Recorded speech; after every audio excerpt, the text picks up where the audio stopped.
Bonjour. Aujourd'hui, je vais vous parler de la plus grande arnaque monétaire de toute l'histoire de l'humanité. L'euro.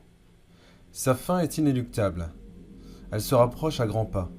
Même les élites, siégeant à Bruxelles, ne semblent plus y croire.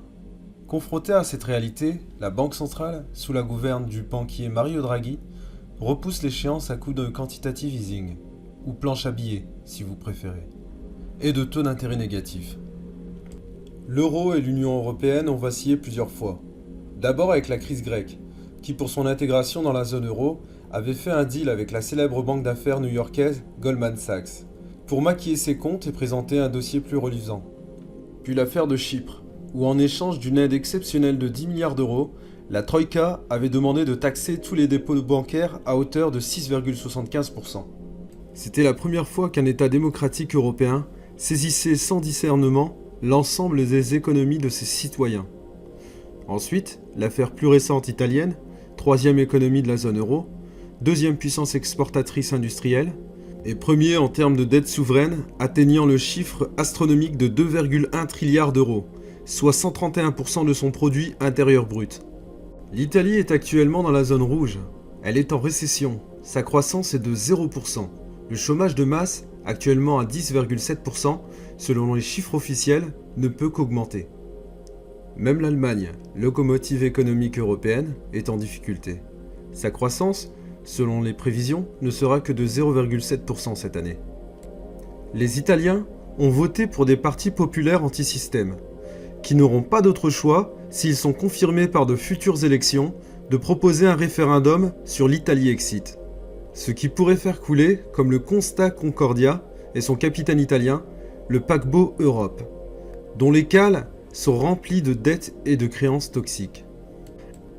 Quant à nous, rien de bon ne s'annonce pour la France, avec une dette publique en constante augmentation qui atteindra dans un futur proche les 100% du PIB, un déclassement constant à l'échelle mondiale, nous venons de passer 7e puissance mondiale, une fuite des cerveaux, et l'exode massif de millionnaires à cause de l'enfer fiscal. Le record du monde en la matière est détenu par la France. C'est un Titanic, gouverné par des clowns, qui est en train de couler. Et les Français, comme ce fut le cas des Chypriotes, seront tondus comme des moutons, afin de sauver une nouvelle fois les banques grâce à l'épargne des ménages français, un pactole de 5,2 trilliards d'euros. Mais revenons à l'euro. Que nous avait-il promis ? Le plein emploi, la croissance et la compétitivité ? En avez-vous vu la couleur ? Les billets de banque ont autant perdu en valeur de pouvoir d'achat qu'en valeur symbolique. Nous sommes en hyperinflation depuis notre entrée dans l'euro, mais les économistes officiels nous disent que tout va pour le mieux. Pour rappel, à l'époque du franc, on pouvait s'acheter une baguette pour 35 centimes, boire un café en centre-ville pour moins de 5 francs. Je me souviens de mon père qui mettait toujours le plein, et le caddie qui était toujours rempli à la sortie du supermarché. Il y avait aussi ce jeu télévisé, Le Millionnaire, où le plus chanceux au ticket à gratter avait le privilège de faire tourner une roue graduée entre 100 000 francs et 1 million de francs, soit entre 15 000 euros et 150 000 euros. À l'époque, avec 1 million de francs, il vous était possible d'acheter en province une maison de maître indépendante, ou plusieurs maisons. Aujourd'hui, cette somme vous permet à peine l'acquisition d'un studio en centre-ville, ou d'une petite maisonnette de 60 mètres carrés. Pour ce qui est de l'euro face au dollar, depuis le 11 juillet 2008, il a perdu plus de 30% de sa valeur, passant de 1,60$ à 1,11$.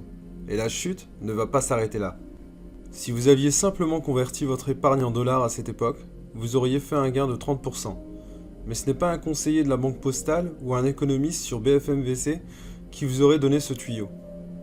Voilà pour le constat. Comme vous le savez sûrement, les élections européennes auront lieu le 25 et le 26 mai. Elles approchent. Et l'issue du Brexit est incertaine. Votre épargne, déjà malmenée par l'inflation, aux taux de change internationaux défavorables et au taux de rémunération ridicule du livret A, risque la sanction sévère en cas de reset monétaire. Le château de cartes est en train de s'ébranler.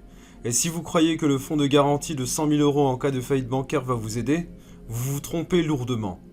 Les Chypriotes n'ont pas été épargnés, et sachez que ce fonds ne pèse que 3,3 milliards d'euros, soit 0,6% de l'assiette totale des 5 300 milliards d'euros des épargnants français.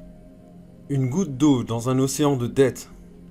Dans la prochaine vidéo, je vous ferai part des solutions à prendre pour vous éviter à vous et votre famille la confiscation de votre épargne par les banques et présenterai un petit guide en cas de faillite systémique qui permettra de tirer votre épingle du jeu.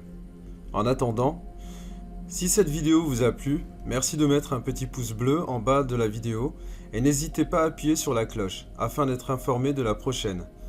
A très bientôt et prenez soin de vous.